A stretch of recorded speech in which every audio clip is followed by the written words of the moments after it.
field, so f11 would be pretty good, but anything that gives you a fair bit of depth of field would be recommended. The shutter speed is really going to depend on the light levels. And if you have a tripod, it doesn't really matter where it is. If you don't have a tripod, you need to make sure that it's within your hand-holding limits. And if it's not within your hand-holding limits, you're probably going to need to make an adjustment with the ISO so that it is within your limits. Ideally, it would be at 100 with the ISO. Lowest setting is the best quality.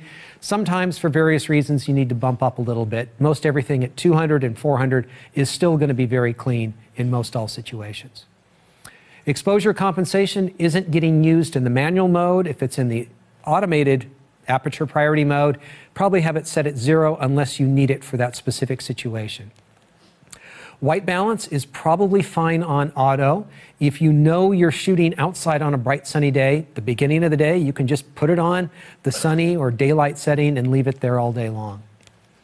Focusing, because your subject is not moving around a lot and you might want to be very specific about what point you are focusing on, I would prefer to be in the single point, although you could also manually focus quite easily with most cameras as well.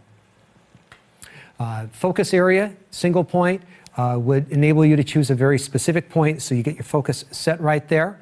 And in the previous one, I think I may have spoke wrong there. Single versus continuous. Continuous is what we're going to shoot for action. For stationary subjects, we're going to be on single focus there. And granted, there's a lot of different cameras that have slightly different names for these terms, but these are pretty generic terms that apply to all cameras. And for the drive mode, one shot at a time with a cable release, or possibly using the self-timer or the remote option so that you're not bumping the camera, inducing any vibration into it at all. And so this is landscape photography, doing scenics, sometimes with a tripod, sometimes maybe not. So hopefully that makes sense to all of you, and you've taken your Photo 101 class to get all the basics down here. All right, shooting events, action photographs. And so people are moving around, or objects, other things. You're going to need to be tracking their focusing. You're going to need to be setting faster shutter speeds to stop their motion, provided you want a frozen image. So in this case, I would prefer to be in the manual mode so that I could specifically dial in the other settings. The shutter priority mode might be another good option here. The shutter speed is going to be key. Probably going to be at 500th of a second or faster. It varies a little bit depending on how fast your subjects are moving, but it's definitely on the faster half of the shutter speed options. With the aperture, this is where it pays off to have a lens that has a little bit faster aperture. And so this is why a lot of the pros shoot with 2.8 lenses. That's just a really good place to be for shooting sports and action photography. But if you don't have that, you usually generally just open up the lens as wide as it can go. Of course, you would want to be at ISO 100, but the reality is that when you need faster shutter speeds, you often need higher ISOs. And so 1, 2, 4, 8, and many times beyond that, depending on the light levels and how fast the action are going on. The auto option for ISO can also be used with shutter priority. And so if you know that you want a specific shutter speed, let's say a bird in flight at 1,000th of a second, you could use shutter priority and then put your ISO in auto, and the camera will automatically adjust for that as the bird flies from the sunny skies to the shade of the branches. And so that's just a different way of working. Same thing with exposure compensation. Use it when necessary. Same thing with white balance. Auto is pretty good most of the time. You can specifically set it if it's going to be there for a while. For focusing on action, the big change here is to continuous. And this is where your camera will continuously track and try to follow that subject. And so this is where you need to really bond with your camera to know how well it tracks action, because some cameras are notably better than others. Focus area, I would probably choose a group, but all points wouldn't be a bad second choice there. It's just too hard to keep a single bracket on a subject that's moving around. And so I like a box of like 9 or a medium-sized box that I can keep on my subject. And of course, I'm going to want to get a lot of photos as they're moving around, because it's hard to tell when the best shot's going to be. And so I would be in the continuous mode when it comes into the drive. And some cameras will have a high and low version that you can choose as well in some cases. Next up, people and portrait photography. In this case, we are often trying to have a shutter speed fast enough to stop their action from moving around, your action from holding the camera, because you're probably not going to be on a tripod in this case. In a lot of cases, we like to have shallow depth of field, so we blur that background out so that our subject is nice and sharp and the background is nice and blurry. Once again, I prefer to be in manual so that I have complete control of everything, but aperture priority is not a bad second choice here. Key setting here is on the aperture. You probably want to set it fairly wide open. It depends on what lenses you have available and how shallow a depth of field you want to get. You don't have to always shoot as shallow as your lens has. A lot of photographers will stop down a bit for sharpness and a little bit of depth of field. The shutter speed, you want to make sure that you're at 125th or faster. That'll most likely stop your handheld movement of the camera and their moving around. There's some variables in there, but 125 is a pretty typical speed for shooting portraits. Of course, you want to be at the lowest ISOs. If you're in low light level areas, indoors and so forth, you might need to bump up those ISOs from case to case. Same as previous with exposure compensation, leave that at 0. Same with white balance. Auto is good unless you know you need something else. Focus area, as long as your subject's not moving around, the single mode will focus on your subject and then stop. You can recompose for a more pleasing composition, and you could use the continuous mode if they're on a runway or they're really moving back and forth. But for most portraits, single focus is going to be fine. You want to be very precise of where you are focusing, and so that single point focusing on the nearest eye so that it is in sharpest focus possible is what you want to get. And so all points is not good because it might grab the front of the nose or something else that happens to be in that environment. With the drive, single is a pretty good place to be. You could also be in continuous or silent, giving depending on the situation. And so this is how I would set my camera up in a variety of different ways for portrait photography. But a lot of the time, you don't know what your next photo is going to be, so you kind of have to have your camera set up for all-purpose photography. So for just general photography, you want to be ready to go. Here's the way that I would set it up. I'm finally using a little automation here. Nice to have aperture priority so that the camera will figure out a shutter speed for me. I'm going to choose kind of a modestly wide open aperture that's going to give me a reasonably fast shutter speed. If I need more depth of field, I can just turn the dial and get it there in a few seconds. But for the most part, I'd rather have a faster shutter speed to start off with.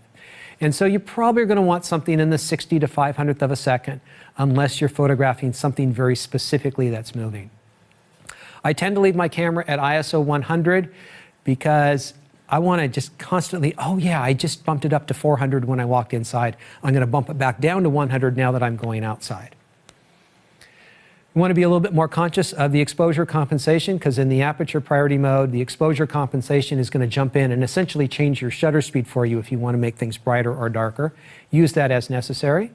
Same with white balance as before. Most times things are not moving around, and so single focus is probably fine. There are some people that like to leave their camera in continuous focus because the majority of what they shoot is moving all the time and they're only occasionally doing static subjects. It seems to me that most people are shooting static subjects, occasionally shooting the moving subject. So using groups, single or all points could all be recommended here depending on how you want to have things set up.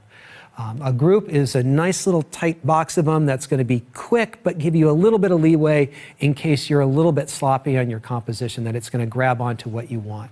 So almost anything can work in there. I think the silent mode is a great mode to leave on your camera most of the time. It is not far off that our cameras are not going to make noise. It's very soon that we're going to have global shutters. The mechanical shutters are going to come out of our camera and it's no longer going to make that satisfying click. And you'll have just the, yeah, I took a photo. I took a bunch of photos. And so that's the way photography is going to be in the future. And so it is nice for the cameras that do have silent, so long as it doesn't impact anything else going on in the performance of the camera. Because there are some mirrorless cameras that can go silent, but they have a jello effect if you're moving. And so you've got to be very aware of what the silent mode does to your camera. For most of the Nikons and Canons, it simply just slows the frame rate up, which is not a big deal and is perfectly fine for most people. So hopefully these slides here give you a general idea of where I'm setting things, because I'm trying to narrow things down so that I have a pretty simple ball field to play within, you might say. And there's a lot that you can do with those little changes. So some key tips on the exposure. I like aperture priority for fast shooting. That can take care of a lot of the day's work right there. Starting with the fast aperture gives you a fast shutter speed. That's good for a lot of different scenarios. When I get involved in a situation and I'm going to be taking several photographs, that's when I switch over to manual exposure. Because with aperture priority, the exposure jumps around a little bit. And if I want to really nail things down, that's what manual exposure is for. Casual human movement, you'll need a 60th of a second. And for faster human movement, 500th, sometimes faster, depending on how fast the subject is actually moving.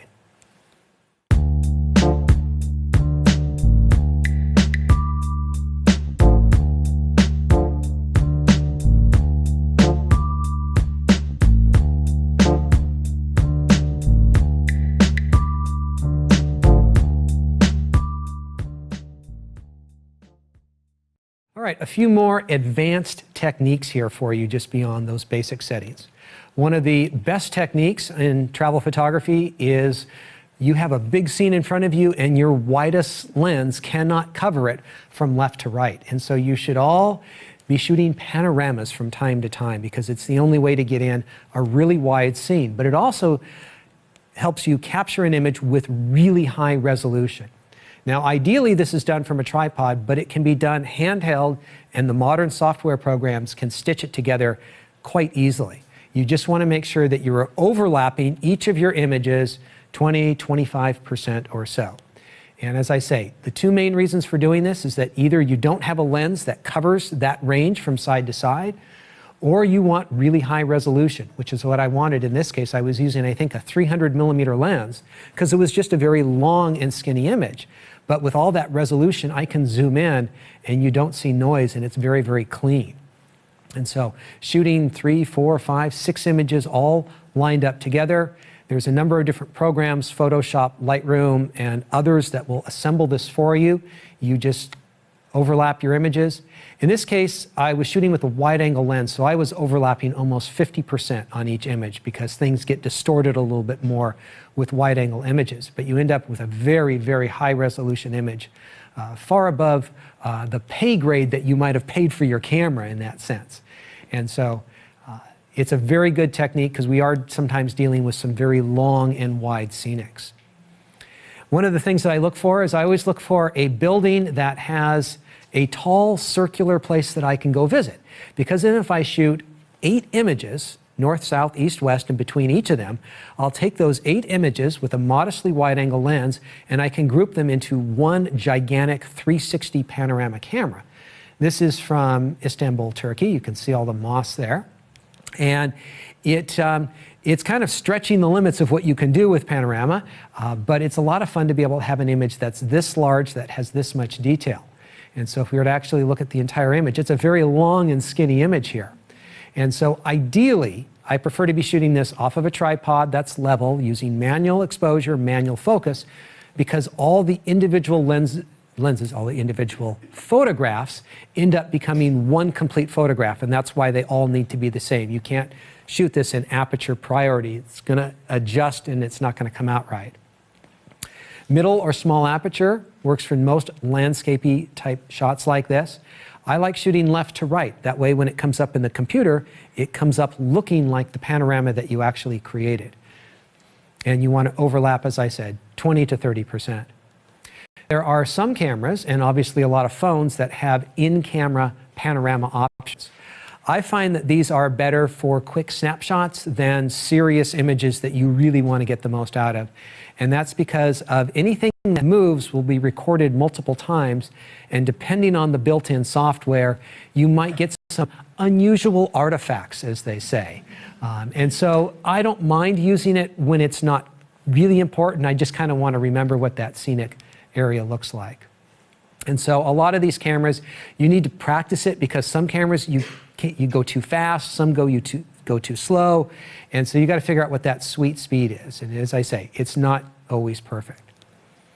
One of the tough things to deal with is people, right? Lots of other tourists out there. And sometimes you just don't want other people in your shot. And one of the things that you can do by using a tripod and taking multiple photos is you will eventually collect enough photos that you have spots where nobody is in those spots. And so you can come back into Photoshop, combine them together, and get the best of all the areas so that you get all the people that were there for just a moment and then they were gone. And so you can clean up your shots in this manner. If you want to do this, the camera cannot move. This cannot be done handheld properly, or easily, I should say. Manual everything, because these are all going to become part of the same images. The lighting can't change either dramatically in this. And just try to take as few shots as possible so that your computer doesn't have to work with too many images putting it together in the software, or you have to work with too many figuring out where everything is. Just look for those empty gaps and, you know, watch for that person sitting on their butt talking on the cell phone for 20 minutes. You know, that's going to be a problem there. And so in places where people are moving in and out, it's an option. It's not something that I do very often. Very rarely do I do it, but it is possible. Now, for those of you using Photoshop, there is a way to automate this process. And this is the most in-depth we're getting into Photoshop. You can go into File Scripts, Statistics, Median, choose the images. It looks at all the images. It runs them together, and it clears that stuff out. I don't know exactly how it's doing it. I do know that it's not perfect. And so you may need to try it a couple of cases. You may need to manually do it if this doesn't work right. So one of the problems is crowds and people everywhere where you may not want them. In Mongolia, we were trying to get this shot of this gigantic sculpture that you've seen in some other photographs, and this is what it looks like a majority of the time. How do you get shots without all those people there? Well, patience definitely helps. A little bit of psychology here, sociology here. I have found that in general, people are impatient and they're lazy. And so your typical travel photographer is not going to get up first thing in the morning to go be at a place and take photos. They're not going to do that. And it takes too much effort. How much time are they going to spend at one particular location? I find that a lot of viewpoints and scenic places, people will come up and they'll take their photo and they'll take their picture of their friend there. And yeah, that's pretty nice. Okay, we spent 30 seconds here, and they turn around and they leave. And so just kind of, I'm playing this game. How long are these people going to be there? No, these people are coming, these are people are leaving. Oh God, okay, if this guy leaves, I'm going to have my opportunity. And you're ready when you have that 5-second window and they all clear out of that space. And so it's mostly just patience, just waiting your turn. And I found that, you know, if it's important, you got to know where to invest your time. If it's important, you can wait and you can get that shot exactly as you hoped, which is what I did here.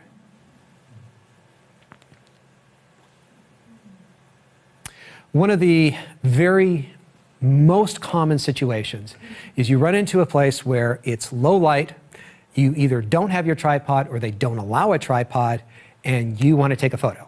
So you are handheld and you're going to need to make this happen on your own. What can you do to give you all the benefits? Find stable shooting locations. See those wine barrels? You know how far apart they are? They're about elbow length, right there. So I can stabilize my elbows right between them so that I am securing myself and the camera as steady as I can. And so I'm choosing a shooting position that is as stable as possible. You can't see it in this image, but there's a post that has a rope on it that I have my camera on. It's kind of like a monopod, but it's, you know, a security post, and I'm just resting it on there so that it's moving around as little as possible. Where is the light coming from? Maybe you have an opportunity of shooting pictures all over, but if you go over to where the light is, you're going to have the easiest time setting your shutter speeds. And so finding the light is something to look for. Sometimes you're photographing subjects that are moving around. Well, you don't have to photograph them when they're moving at their fastest. Maybe they're going to slow down, and find out when those moments when they slow down are. When nobody's moving around much. Of course, you can fully embrace the slow shutter speeds and use them as an effect in your photograph that you want to have in there. And so utilize that slow shutter speed, use a panning technique, and have that blur in there, which is perfectly fine in many photos. And so here's your low light handheld tips. And I think if you use this and any other little creativity that you can bring into it, you can shoot pictures in almost any situation, coming away with interesting, good photos. Now, I'm not going to talk about the selfie, but I will talk about the self-timer, because occasionally you do need to get in the shot yourself. And I have been in a number of situations where I needed to take group shots, and I think I'm a pretty good self-timer photographer. If I had to really say, what do I think I'm good at? I think I'm a professional self-timer photographer, because I just hate it when it's like, oh, we need to take a group picture. Everybody line up against the brick wall.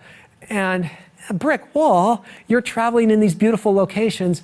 Find and just wait for that moment when you know you can get everyone's attention, when you have a good place to be. That's the time to pull out the favor when you're in your group of friends about when do you want to do your group shot. Try to do something unusual. Try to do something different that's unique. Fine, you can't see our faces. That's perfectly fine. I like silhouettes. We were in Cuba. I realized that if we pointed our lights up against the ceiling, it was a perfect reflector. It was like a giant softbox that were illuminating us. The only thing that's illuminating us is our own headlamps. And so I was doing this a lot back in my adventure days where I was doing my bike tours, and we needed to show what a location would look like. And in general, what the idea was find a great landscape shot that just looks good on its own, and then ride your bike through it. So you have something that's good, and then you add that one element to it. Okay. One of the very few selfies in the class. Up on the top of Mount Rainier, attach the camera to the end of an ice axe. So it's not a selfie stick, it's an ice axe, folks. One of my favorite shots from one of our canoe trips. Lining up all of our gear, doing something different than just standing there like this. So wait for those good moments, kind of plan them. This is something I was like, where am I going to do the group shot this time? I want to do something different. I want to do something interesting that has a nice background. So pull out the stops, wait till you say, I'm not going to do many group shots, but when I do one, I'm going to want your time and effort because it's going to be a good one.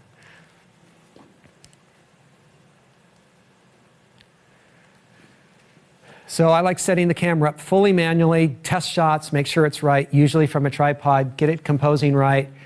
Usually using the self-timer for simple shots. Sometimes you need a little bit more time. That's where the Wi-Fi or an intervalometer will allow you to get in the shot. This is the only dangerous slide in the class. What do you do asking somebody else to take your photo? I don't know, for some reason, it's not that they recognize me, but I get asked all the time. It's kind of like, that guy looks like he knows what he's doing. Let's have him take our photo. And I would be like, oh, you're going to need a little fill flash. Let's dial that down to -1. And I'd dial their cameras in. But most people that you ask to shoot your photo doesn't know how your camera works. And especially in some places you go, they don't even know how to work a camera in any regard. And I found this out real recently. I was trying to get a group shot. So I handed the camera to one of the tour operators, and I looked at it and totally cropping off our feet. I'm like, what is going on here? And then I had him shoot it again. And there was still another problem. And I was like, what's going on? Oh, I realized it. I was asking him to look through the viewfinder. A lot of people had no idea about looking through it. He was like, what's going on here? No, put it up to your eye. And they just didn't understand. And then I realized immediately what the solution is. Everybody knows how to use a phone now. And so you got to use live view or use the rear LCD on your camera, because people will hold that up and they know exactly how to hold a phone or a camera looking at the back LCD, and that'll get it all composed right. And so I think that's a great tip for if you need to ask somebody else to shoot your photo, which does happen from time to time. All right, after I'm kind of done with the day's shoot, the way that I like to deal with things is I'm going to download my images because I like to bring my computer with me. I'm going to review. I'm not going to spend a lot of time doing this. But I just want to organize things into a chronological order. So what I do is I basically just have one folder for each day of shooting. Simple as that. And then sometimes I'll follow that up by a word by the location that I'm in. You're going to want to rename photos because cameras will cycle back over onto their own numbers. And so I'll use a system using a date system so I know when that photo was taken. I might add some keywords so that I get that in while I'm on location. I can just do a quick keyword of what country, what city, what park I'm in, for instance, something like that. And then I'm going to do a loose edit. I'm not going to do a fine tooth, which one's exactly better than the others. I just want to get rid of some of the junky photos and highlight some of the ones that are better in case I want to do a slideshow in the later parts of the trip. And this doesn't take very long. I'm going to back up my images on my separate hard drive, which is sometimes stored in the safe in the room. And then I'm going to pack all my gear, charge the batteries, so it's all ready to go in the morning. Now, as I said, I do bring my computer with me, and I do an edit. I usually try to do it in 10 minutes. Even if I've shot 1,000 images, I try to get through it just as quickly as I can. I'm trying to work off of the Malcolm Gladwell blink philosophy. Just, is it good? Not. Is it good? Not. Is it good? Not. And just get through the stuff as quickly as possible. And so the way this works for me using Lightroom, which can be a little bit slow, is I download before dinner and I build the previews during dinner. So my computer is working while I am eating. After dinner, I come back, rename the images real quick. I rate them all as 1 star because that's what most of them are going to become. I do a quick review of the images, and I'm basically looking for the worst 10% and the best 10%. And they either get a garbage can or they get 2 stars, and that's all I'm hoping to do. And it's not that hard just going through the day really quickly. You can go through 300 or 400 images very, very quickly using this. And then I might develop or optimize a few of the best images, just so that it's done. If I need to upload something to Instagram at the end of the day, it's ready to go. And so I'm not trying to do everything. I'm going to go home and I'm going to redo this process and spend more time when I do have that time available for it. Another little quote for you.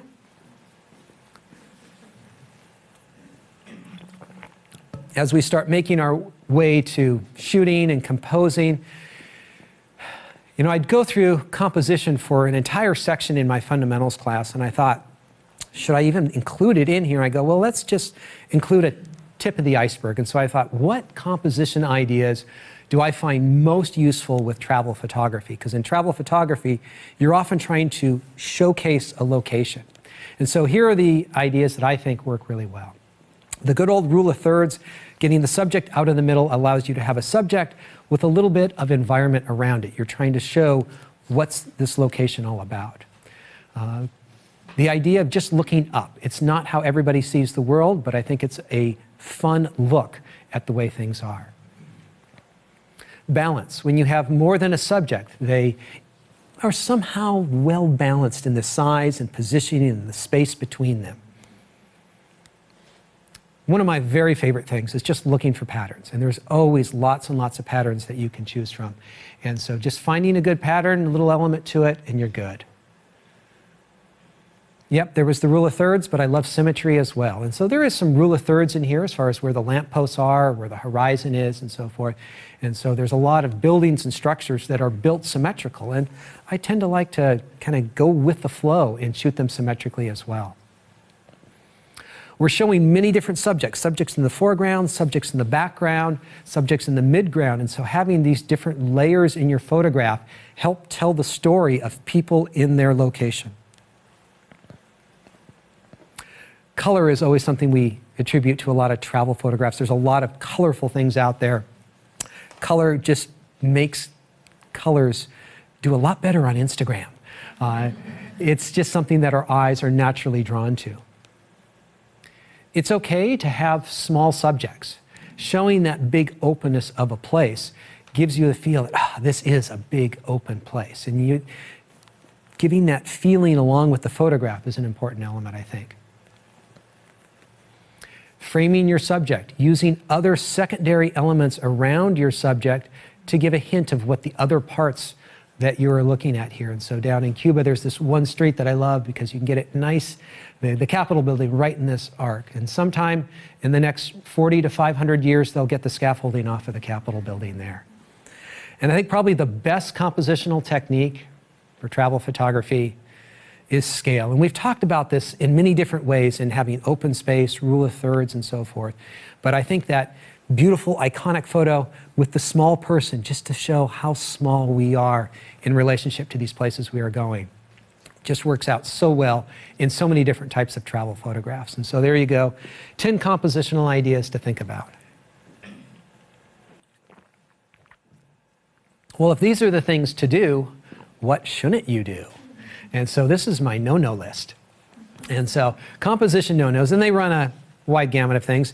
Unwilling subject. If somebody does not want their photograph taken, there are more than enough people in the world who do want their picture taken. I'm not going to force trying to take a photo onto somebody. Poor lighting. We talked a little bit about shooting under bad lighting. If you can avoid it, that's best. There's bad timing where you see a shot that kind of seems good, but you really need to stay there for about 5 minutes to wait for the timing to get right. That takes patience. Some people just grab the best that they can and they go. We really want to see your subject. And I know some people photograph a great subject. Well, yeah, I know there's a car in front of some of it, but it was really neat. Well, let's wait for that car to get out of the way. The dead center, that's going to happen on a lot of people's photographs. If it's not sharp, oh boy, not much you can do. There is no software that fixes unsharp images. Now it's a careful balance between having open space and having too much dead space, and it really depends on the type of photograph that you're shooting. Distracting elements, something that doesn't make sense in the photograph. Be aware of those, and you got to keep border patrol. They call it looking around the edges of the frame. Is there something poking in that doesn't really make sense over there? Sometimes people just get, oh, this is just wonderful, I'm going to take a picture, and they're like not really clear as to what is the intent of this photograph, what's the story they're trying to tell. They're just kind of emotionally excited and they're taking a photograph. The biggest problem, this is what I started off with, is there's just too much information. You know, walking around with a wide angle lens, just, oh, this is all so awesome, I'm just going to take a picture of everything and try to get it in one shot. And that's how your eyes and you absorb it while you're out there, but the photograph, it needs to be a little bit more focused on what you're doing. So just trying to capture everything in one shot doesn't always work so well. All right, this next section is on scouting, looking for good potential photographic situations. And then we're going to talk specifically about how to shoot certain types of locations and some problem solving. I talked at the beginning of the class about having creative solutions to figuring out how to get a good shot in a particular place. And this is where I'm going to be showing you some examples where I show you kind of an idea and then how I had to work through it until I got an image that I was happy with. So let's talk about scouting. Thinking about where are we going, what are we looking for, and this kind of goes back a little bit to the planning stages. So a lot of times we might want to ask advice about, you could go to the concierge at your hotel and say, hey, I'm interested in photography. What's really interesting to go and see? And I've asked a lot of people for advice, and I've heard of a lot of unsolicited advice as well. And what I've determined from this is nobody can predict what you were going to like. Everybody is so unique. I have been to places where there's this alley that's just kind of dark and dingy, but there's something down that alley that photographically just fascinates me, and I get a great photograph from it. I've been to things that are supposedly fantastic. I don't know, wrong time of day, too many people, just didn't strike me as right. And so the beauty is that you should be open to everything. You should have a just open mind that anything can be a possibility. But there are certain things that I do look for as clues, like, ooh, it's got that. That can be good if it has other things. And so I'm always looking for these clues. And so you're like a detective, you're picking up, ooh, we got something there. You know what that's leading to. And so once you get these clues, you know that they can make for good photographs. And so I'm going to talk about viewpoints, but that's a good place to start because you can see a lot of stuff. Obviously, attractions, that's got to be attractive. People are bringing there. Markets are a great place. Buildings are interesting. Town squares there's a lot of action going on. And so this is what I was kind of looking for when I was going through Europe last year, several different countries and cities. And then I thought, what if I was new to Seattle? For those of you who don't know, I've lived my entire life in Seattle, and I know it forwards and backwards. I've been on pretty much every street around here, know all the secret places to shoot photos. But what if I was brand new to Seattle? How would I think about Seattle? Well, let me show you a picture of Seattle, aerial view. And if I wanted a picture of downtown Seattle, there is a core of buildings downtown, okay? Now, where would I think there might be a good place to shoot? Well, I would say this would be my #1 spot to shoot because you got this large open expanse of water shooting straight across. The buildings are coming right down to the water. So that, I think, will be pretty good. There's another strip of water. It's kind of narrow, and that might be interesting place to shoot. There could be a bunch of buildings in the way. That's not a guaranteed spot in my mind. Now, shooting across water from the other side might be a possibility, depending on the terrain and so forth. And so I might want to drive my rental car over there to see if I can get a good viewpoint. Now, the other factor that we're not looking at right here is the hilly terrain of this particular location.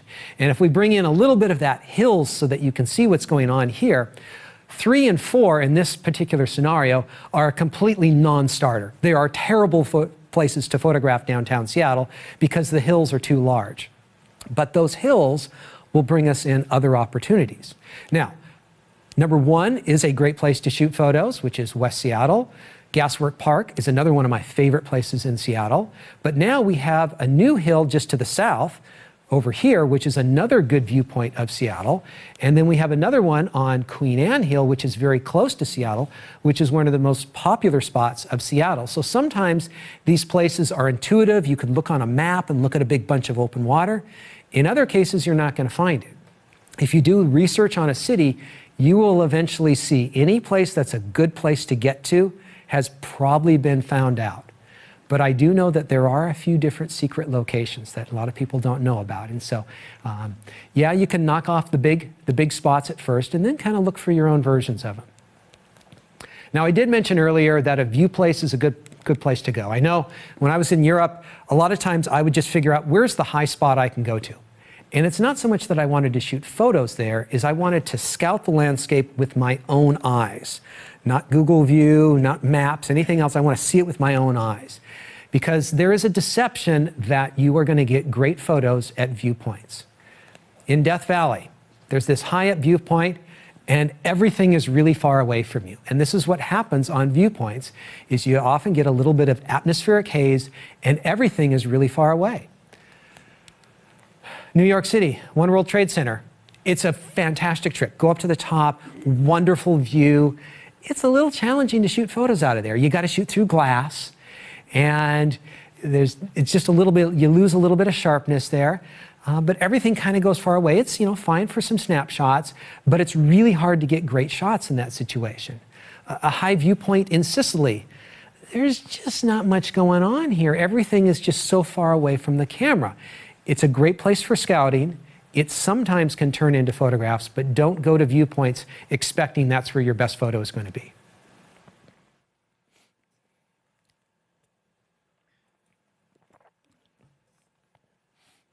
What am I looking for? What are the clues that photographic detective John Gringo is looking for as I'm scouting the areas?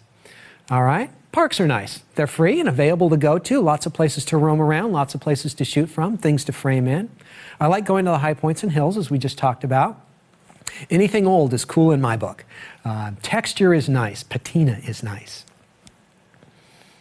Bold colors, obviously going to work good. You know, there's sometimes buildings that have really colorful sides to them. A lot of action at markets. That's always a good place in and around that. Bridges are awesome because you can shoot from above, below. There's framing elements. All sorts of things are going on with bridges. Walkways can be leading lines in going places. Anybody's noticed a lot of my photos? I have a lot of stair photos, and it's visually, it's a pattern. We love patterns, but they're going a place. There's some symbolism in there. Any nice, large, open area, like, you know, a town square, I like going in those places because then you can start shooting with longer lenses and have different types of composition in there. And water is awesome, just because it gives you that nice open spot. It gives you reflections, and there's just so many things that you can do with it. And so these are things that, check, check, check, check, check. You know, something gets 3 or 4 checks in there. That's going to be a area that, as I said before, a target-rich environment. All right, so we had some good things. Here are my ominous elements. These are things that are like, oh boy, I don't know about this. Now, I will have to say, in every one of these cases, there are exceptions to the rules. I have seen beautiful photos of freeways. Of course they can be great. They're big, monstrous. They get in the way. I don't have a lot of access there. Parking lots tend not to be very interesting. Of course, the ever-present close sign. Modern malls, just not that interesting. Maybe that's just me. Crowds, yeah, they can work for some shots, but, you know, a lot of times I try to avoid them. The places that don't allow tripods, the dimly lit rooms, sometimes I don't even try to shoot because I just know there's nothing good that you can come from it. Now, I mentioned walkways were good, but I don't like boardwalks. I like certain aspects of boardwalks, but I hate boardwalks in the sense that you are allowed to go here, you cannot go here, this is a no-no, you have to stay here. And so as you're trying to get your composition, you're forced into this little tiny narrow spot. I loved Iceland when I went there because they had no fences. You could go anywhere. You might walk into a thermal pool, that's fine, just, Darwin's theory, just take care of yourself and shoot wherever you want. Obviously, the no photography signs and fences. Oh, I hate fences, especially barbed wire ones. But, they're there for a reason, I guess. And so those are things that always kind of bother me about situations. All right, so you're kind of making plans for your day, getting ready to go out. What do you want to do? I'm going to look at a map. Where's my hotel? Where am I staying? How far can I get? And what I often like to do is kind of let's just do a light scout trip. Let's not take all the gear. Let's just go light and see what this place has to offer. I'm going to take a camera and one lens or, a very small pack system, and let's just walk around and see what we have. And what I will do sometimes is I'll take scout photos. I know this isn't right here, but boy, tomorrow morning, I think this is the composition that I want to have. One of the things I did when I was in time yourself from B to A. So what I mean by that is I was in, let's see, where was I? Prague. And I went down to the Charles Bridge, and then I looked up and I found that this was a cool hilltop to go to. So I walked up to the hilltop and I said, this is a place I want to be tomorrow morning. And I want to be here at sunrise, before sunrise. But I don't want to be dumb and wake up too early in the morning and spend a bunch of time waiting around here. I want to get up here and be ready to shoot without being too early. And so I says, okay, I'm done for the day. I'm going to walk straight back to the hotel, see how long it takes me, and then I'm going to schedule that on the way back. So I know exactly how long it takes me to get back there in the morning. So I know exactly what time to wake up, get there, and so I can get the next morning, and I have a little bit better light that I prefer in that particular case. And so I'm not wasting time. In fact, at the beginning of the day, that is being efficient with your time. The shot list can be important. Think about which types of shots you want to get at what time of day in what type of location. And then always scheduling free time for roaming. Unscheduled photography section. Your partner will ask you, what's this unscheduled photography section? That's the most important part of the day.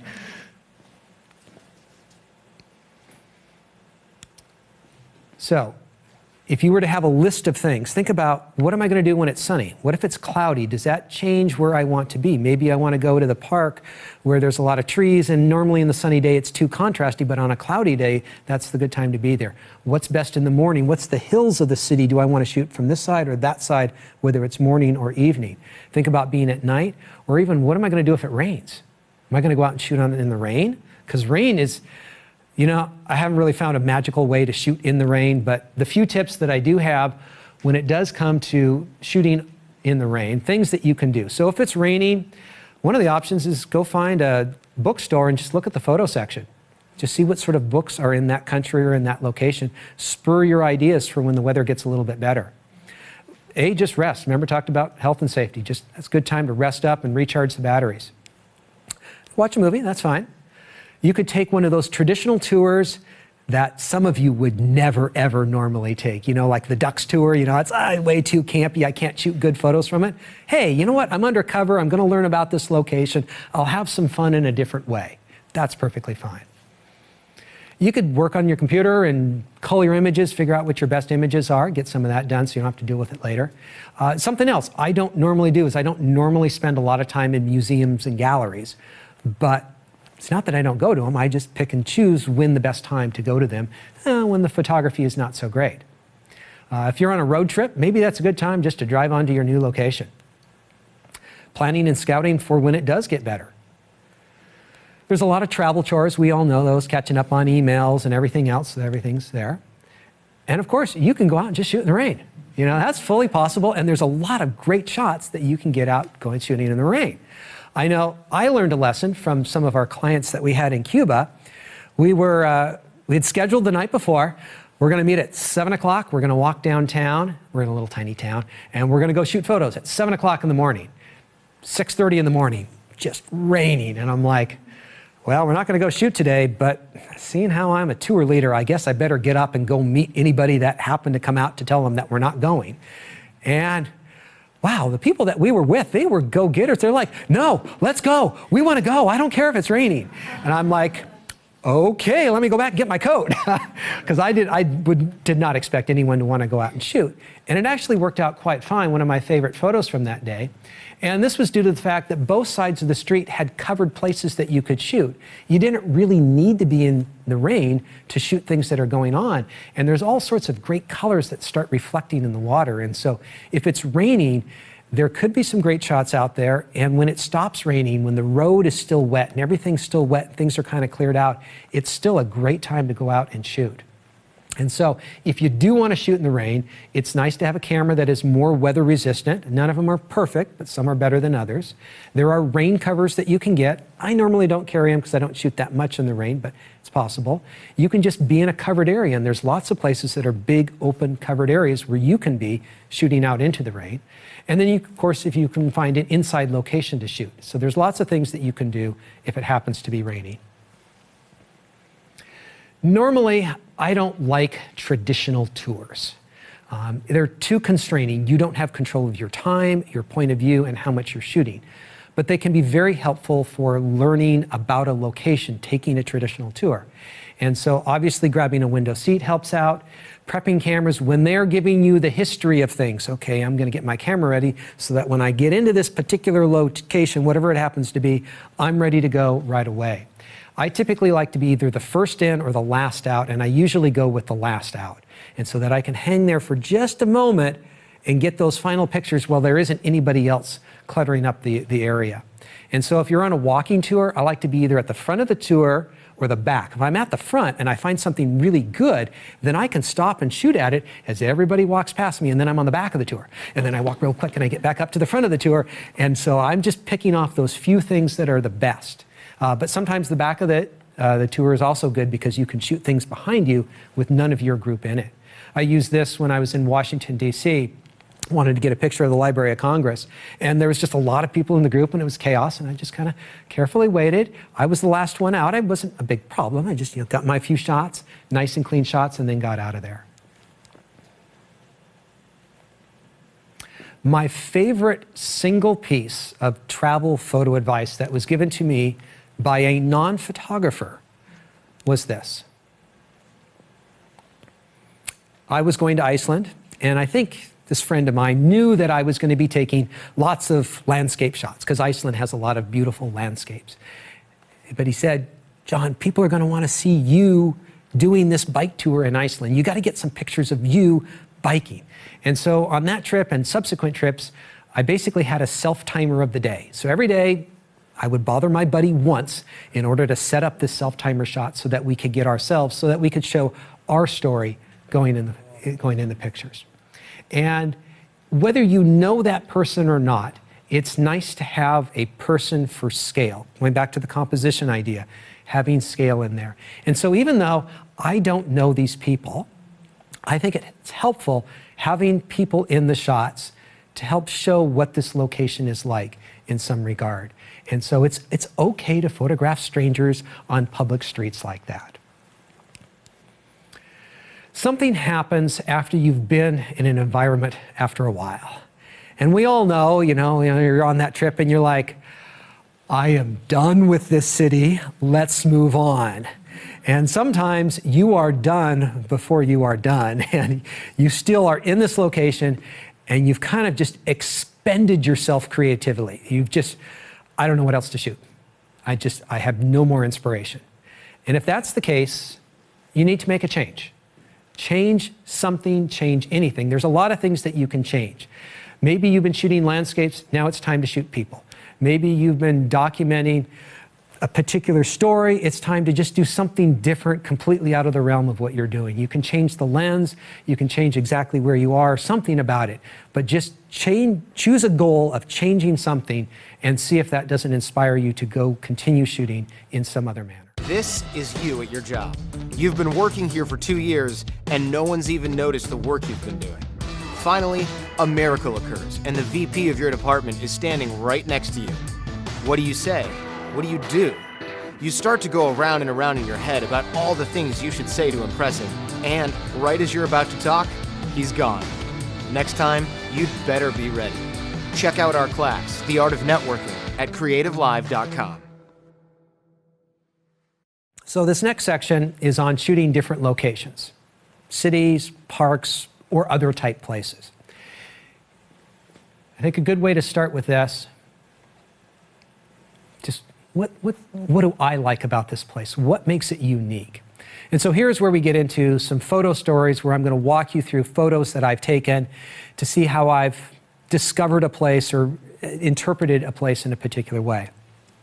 Istanbul, Turkey has a place called the Blue Mosque. It's maybe the most famous, largest, most photogenic mosque. And I like it because there's a large, open, public area all around this mosque. And there's so many different ways that you can compose the photograph. You can try to get up close and you'll get a nice clean shot of it, which is, good. But I liked framing it in with all the vegetation and the trees and so forth. There was a water fountain. That was a lot of fun because now I could play around with really slow shutter speeds, and I could come here at different times of day to get different types of lighting on it, and then they would use colored lights in the fountains at night mixed with that twilight, which is a great time to shoot. Using foreground right at the bottom of the frame up to the mosque there, and all different areas. There's just tons of different material to work with. Trying to capture it without all the other information as well. It's kind of hard because there's just a lot of trees around here. Get in really close for a tight up. All of these, I think, are worthy interpretations of what you're photographing. One of my favorite times for shooting buildings, we'll talk about this, is shooting at twilight, because a lot of buildings will have tungsten orange lights. The orange and blue are opposite on the color spectrum, and they just work really well together. They are best buddies when it comes to color. Really nice. Obviously, nice sunsets, good time to shoot it. And one of the locations that I came to like, it's not the most fancy place, but this over on the side of the tree, I was actually standing in a garden. I wasn't standing on flowers, but just standing on the dirt, place not normally in the walkway, but it was the only place to get it really framed up within these branches here. And one of my favorite, and I know this is kind of odd, is this shot here, because it's the type of shot I could show somebody, and at first they're not even going to see the building. And then they suddenly realize, like if you saw this in person, you'd be kind of excited, like the little kid who's seeing the Disneyland castle for the first time. It's over there, I know where it is, I know where it is, we gotta get closer, we gotta see it. And so it's the type of shot that has a bit of mystery, which is one of my favorite elements of a photograph. Is you don't have to show me the whole thing, just show me a little bit, just peeking out here, and you're gonna wanna see more about that. And I love that in a travel photograph. And so when I go through this, I always learn something. And so finding as many points of view, that's just fun. How many different great shots can you get? Working different types of day, and then working with that mystery, as I said. In Prague, the most popular place to go, and if you are a bride getting married, well, you should go here at 6 o'clock in the morning. You'll be there with about 5 other brides, because that's when they do all their wedding shoots there. But it's this fantastic old bridge, and so I, of course, got up at dark 30 to get out there first thing in the morning. The lights are still on. That's a good time to get it. And not much color in the sky. Got to wait a little bit longer. Getting this nice blue in there, getting these star points by stopping down the aperture to f16 or f22. Trying it on a different day, there's more fog over there. But this is one of the most popular destinations in Prague, and you can see that lineup of photographers there. And you will find this lineup of photographers almost all the time. Don't even try to come here in the middle of the day. It's just absolutely packed in here. And so these are all the photographers getting the shot. And you know, I love photographers. I just don't like working around them. I just don't like getting the same shot as everyone else. I just kind of prefer to be off a little bit sometimes shooting my own. And so I got the best shots I could here. And so that's a good time. Wander off, find something else, work someplace else. And so I went over to the next bridge on the river, looking back at the St. Charles Bridge. This is not a good shot in my mind, but I'm looking back on it, just going, oh, what do I have to work with? And you can't see it quite in this shot, but just off to the left, there was a lone fisherman out in the water, right here. And I like that, because he was just pointed straight at the bridge, and so there's some symmetry here, and I like this, but I'm seeing the bridge, but there's so much on either side of the bridge, I need to do something else here. And so what I did is I ended up shooting 2 shots left and right, and I turned them into black and white, and then I put them together so I got one that got me the width that I wanted and also more resolution. And the boat wasn't really moving around, so I could stitch this together very, very easily. And because I stitched it together, the resolution in this image is fantastic. I mean, I can blow up and show you tiny little details really clearly. And so this was one of my favorite shots of that bridge and of Prague. And so you're going to see some repeating themes because they're very important. You know, go for the popular shot. That's right. You know, start with that, get it out of your system, clear the system. And then once you do that, just go to do something else on your own. You need to allow time to explore. This doesn't happen when you have 10 minutes. You need an hour. You need 2 hours of free time to do that. And just, I'm pretty good at visioning what things are going to be like. I think, you know, I've never bungee jumped, but I know pretty well, I think I know what that's like. But, you know, I still need to move around. Does it look better over here? Oh, wait, no, it looks good over here. I actually need to get myself in that exact position to really know whether it's right or wrong. More often than not, I think it's going to be good over here, and I come over here and, it's terrible. And you got to just keep moving around to find that best place. In Sydney, the Opera House is very famous.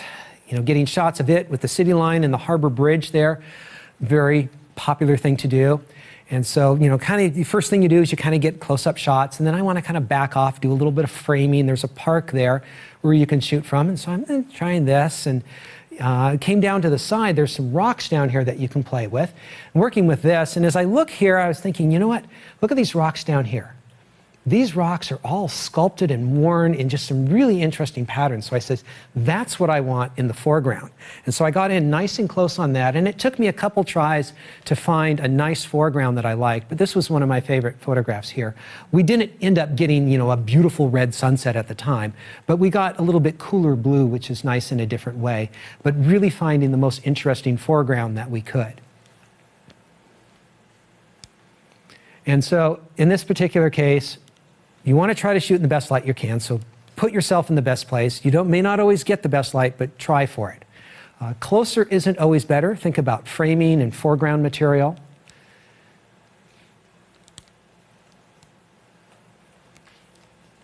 There's our foreground material. So I went to New York City a couple years ago to spend some just free time going around shooting.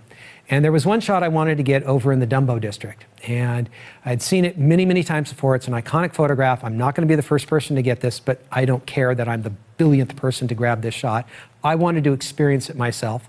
And it's over on the Brooklyn side, and the Manhattan Bridge, if you back up far enough, the opening in the standard on the bridge supports, will frame the Empire State Building. And so it's a nice place to get. I don't like the cars in the foreground here, so this isn't quite right place to be. So you want to back up a little bit further so it's a little bit bigger in the frame, and you get these two beautiful brick buildings as a framing element. You do have to be careful because if you do shoot the ground, you'll probably have about 30 different people shooting selfies and Instagram shots down there because it's extremely popular. It is a scary popular destination. And so I'm trying to work this in many different ways. And so I said, well, if I want the Empire State Building to fill that opening, I need to go back as far as I can get. And so I went all the way back, and I got some shots, and then I realized, oh, now the tree blocks the buildings. And so I got one element, but I missed another important element. And so I decided I needed to come back and try it again under good lighting. And so I came back the following morning. Right around a corner is the place that you can shoot the New York skyline with the Brooklyn Bridge, which is a nice shot unto its own. After you're done with that, you go around the corner, and 2 blocks away, you're here at the Dumbo district. And framing it up, okay, now I know I want the buildings in there. I've got the building right in the middle, and there's not a lot of leeway left and right on this. There is one spot in the street that you want to be on this.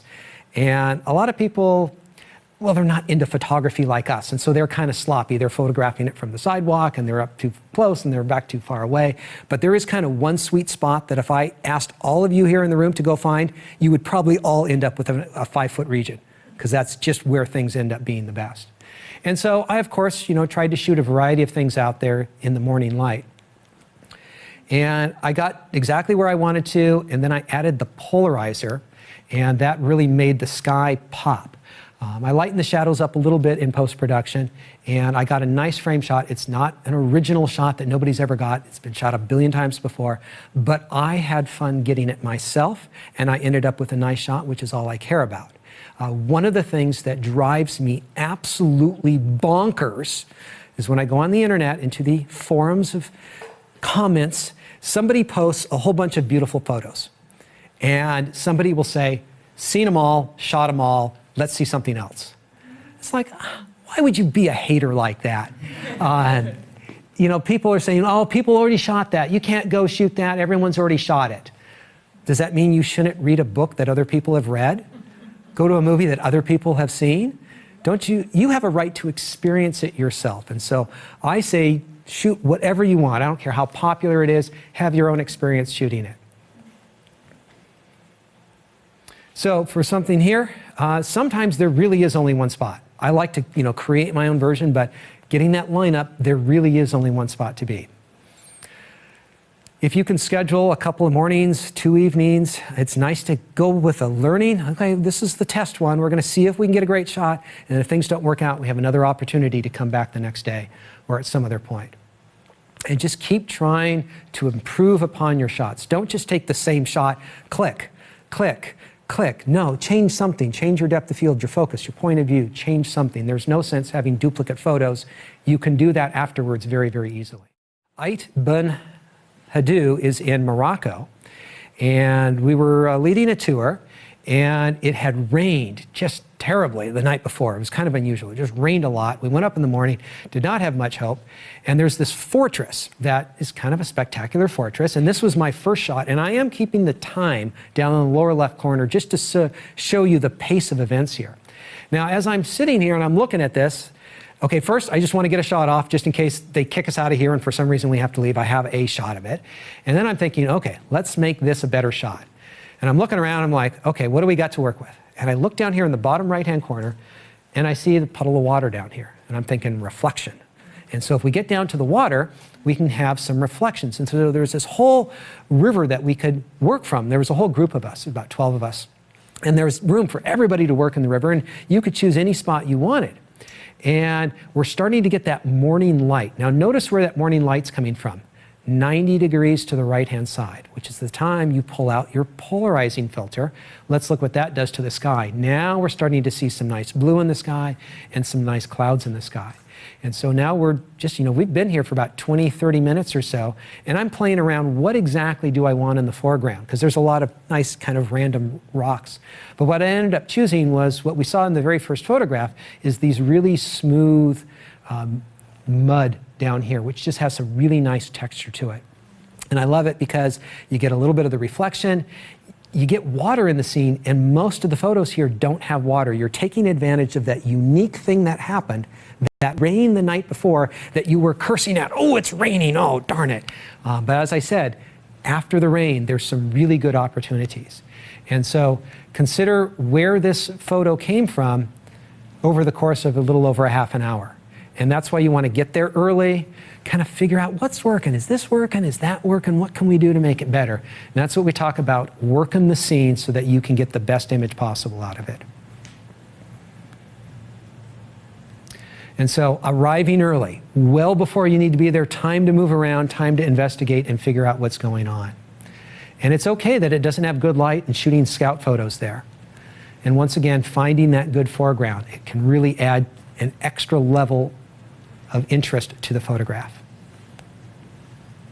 This is in Bhutan. It's where I'm going to be leading the next photo tour.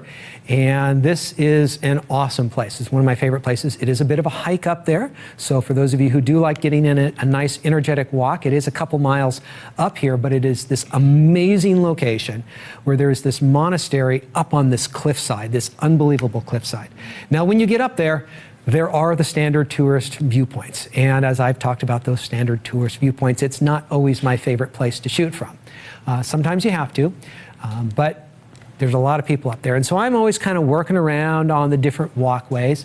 And this is one of my favorite shots because it's got a good view of the big open expanse that it's there. And so you can imagine what it's like being in that monastery, just looking out onto this incredible open valley as the land just falls away right underneath the building. Now, what you can see a little bit off to the left-hand side is the prayer flags. And so this had a lot of prayer flags. Lines, color, those are clues that something might be there. That's a good element to work with. And so in this case, I'm trying to find a clean area where I can work with the lines and the color and the monastery in the background. And these are the shots that didn't quite work out.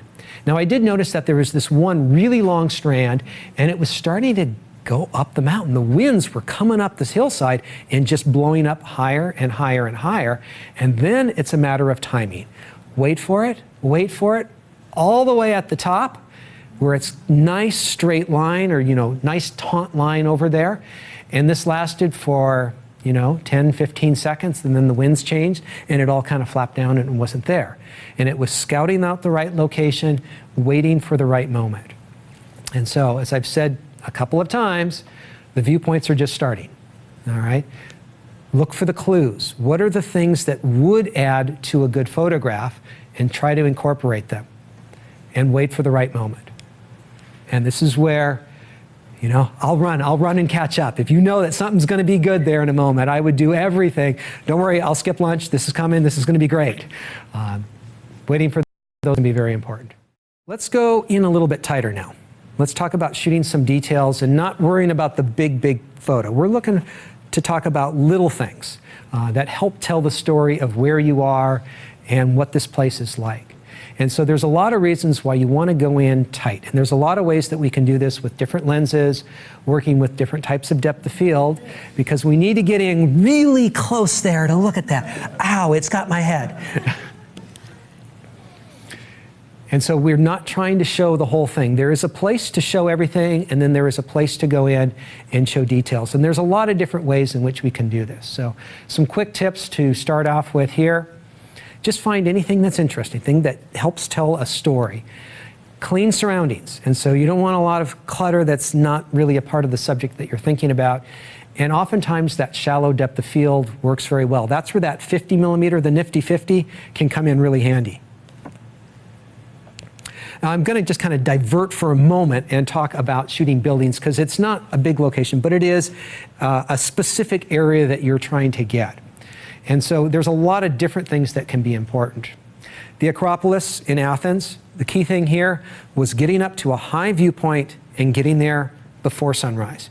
Because as the sun came up, it illuminated the Acropolis, but didn't get down to the city down below until after. So you have your main subject in bright sunlight and the other areas in shadow. And so it's a better lighting situation.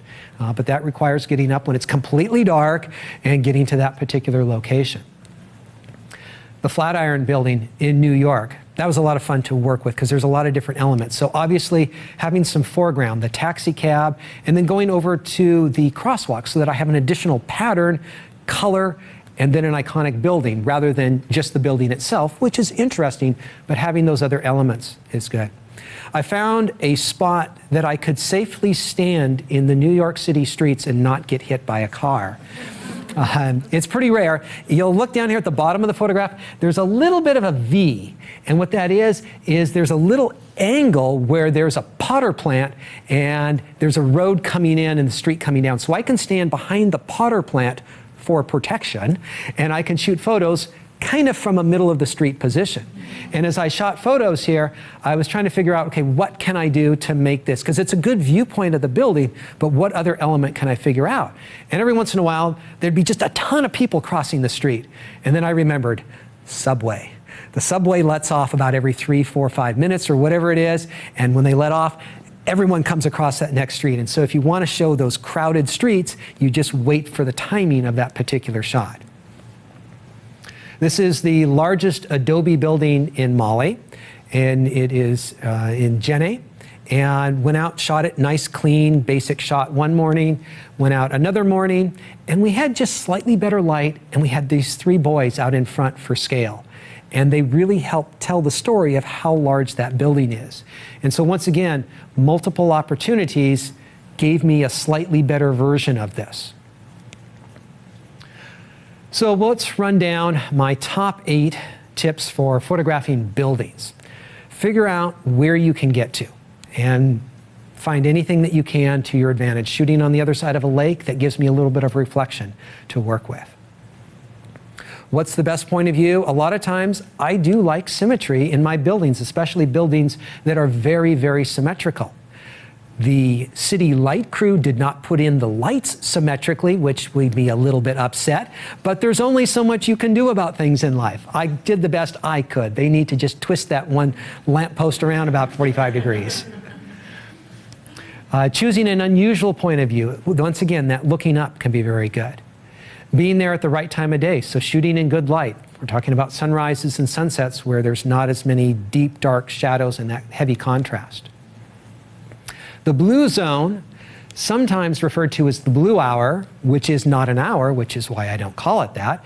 It's this short period of time that I believe to be about 10 to 15 minutes in length, either before sunrise or after sunset, where the blue in the sky has gotten dark enough that you can see the building lights that are on. So you want to wait for the lights to turn on and get that nice dark blue, not too dark, not too light. And so there's about a 10 to 15 minute window where you can shoot, where there's this magic balance between the ambient light and the natural light. Talked about this a lot in those photos, have you seen? Adding foreground. It's fine to have an interesting subject. Let's have a supporting subject in there as well. Adding people can be very good. And of course, I said look for water, and that way you can get all of those reflections. And so those are my top 8 tips for shooting buildings. I mentioned before that one of my favorite clues, one of my favorite things to look for is a pattern. And there are patterns everywhere when you start looking at them. Everywhere you go, there's a pattern, and there's a potential interesting little story in that pattern shot right there. Fabric market in Mongolia. I would have you guess, but I think it would take too long. Overturned canoes at a canoe rental. Obviously, there's going to be a lot of this stuff at markets, museums. You know, I would never have been able to get this shot if I was a typical tourist getting up at 8 o'clock in the morning, going out in the middle of the day, because they have trams running this over and over, back and forth. But at 5:30 in the morning, you can stand out in the middle of the street. And I was like, wow, there's no trams. I can get out there. What does that look like? Because I didn't know what this looked like until I got out there. I'm like, oh, I love that pattern. Climbing to this top. Got to put out a little effort from time to time. Using a tripod in the middle of the day so that I have a little bit more versatility in how I can play with shutter speeds. Interesting little location I photographed in Miami is the Wynwood Walls. And this is kind of interesting for kind of a separate topic we're going to go into. And in this particular district, it's an artist district, and there's all these wonderful artists, and a lot of them paint their buildings, they do murals, and it's just a fun and vibrant place to go to, and there's all these great things on the walls of all these buildings. And as I was photographing this, I was playing around with different lenses and so forth, and you know, I said, you know, if you just get close up and you don't see the building at all, you're just documenting artwork. And I really can't lay claim to this artwork. Somebody else painted this. I just took a photograph of it. And it's not really fun from a photographic perspective, just documenting something that somebody else did. And so I want to play on it. And if you can think of this as music, you don't just copy someone's song and say, that's my song, I like it. But you can remix songs, and you can use a bit of this. You can use a bit of sampling to take a little bit of this to add it to that. So I thought, well, okay, I got one building here. I got another one. Okay, I don't like the car down here. I'm working on things. I'm working on it here. But reflections and this. Okay, so that got me thinking. And now I started looking for new things as I'm walking around. And so I'm not photographing the building at all, but this is my own interpretation that the original artist probably didn't imagine, but is my interpretation of it. And so, you know, waiting for the right elements to come around. And one of the buildings that I really liked, that I just had a hard time photographing, was what I will call the zebra building, okay? It has an interesting pattern. I was trying to do a compression that didn't really come out as I would hoped. I went across the street and I found a car had a big sunroof. I didn't touch the car. Okay, I did not touch the car. But I held my camera up so that I could shoot using the sunroof as a reflector of this building. And so one of the shots I really liked is just this one here. And then as I'm just kind of like playing around here, like, this is pretty good, I'm always like, we could make it better. How do we make it better? And then walking down the street, the photography gods shone a light on me and said, John, this is my gift to you. A woman in a red umbrella in Miami on a sunny day. Thank you. That's just the little, as I talked with another photographer, that's the cookie in the photograph. You know, that one little extra element, take it out, and it's probably still a decent photograph, but with it there, it's that little hook that makes it a little bit more interesting.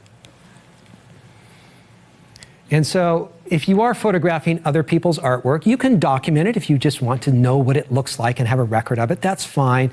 But you want to be creative. You want to instill your own creativity on top of that. And so remix it, do something new that nobody else has done with it. And also look for those reflections. They can always be handy. One of the most popular places you can ever go, one of the most crowded places, is the Vatican Museum.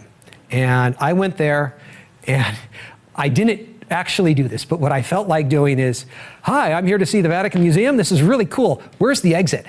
Because I knew the exit is where this wonderful stairway is, and that's what I wanted to see more than the artwork that was there. I did go see the artwork, but when I got to the staircase, this is just wonderful. It's got a pattern, it's got curved lines, it's got a lot of good elements that you would want in a photograph. So part of me is, I don't like all the people in here, so let's wait around and see if we can get a shot without people. And so I get as good a shot as you can get, I think, in this sort of situation where I don't have special access. I'm just waiting here at the top banister, waiting for the crowds to kind of get a break between the groups there. And I get the shot, and now I can go over to my box and I can check that off the list. But that was kind of that standard checklist. Okay, now it's time to get to work. Let's do something new. What can I do? Because if you look up this shot on the internet, you will see thousands of people who have shot this. Now it's time for me to do something unique. All right, let's walk to the bottom and shoot back up. Okay, I know that's been done before, but it didn't really do it for me on this day. Let's go back up to the top. Let's try shooting this in a different way. And these are all just failed experiments coming on to something. You know what? Oh, I really like these tungsten lights. I never saw those in the top shot. Now I have this repeating pattern of this warm light. People like that warm light. And I like the repeated lines, and the curved lines look nice. Okay, keep working, keep shooting. What do you got next? Okay, we're going to try a horizontal here. That's pretty good. Now, do you like people on the different levels or not? What type? How many people do you want in this shot? Do you just want one? Do you want nobody? Do you want a large crowd? Play around with it some more.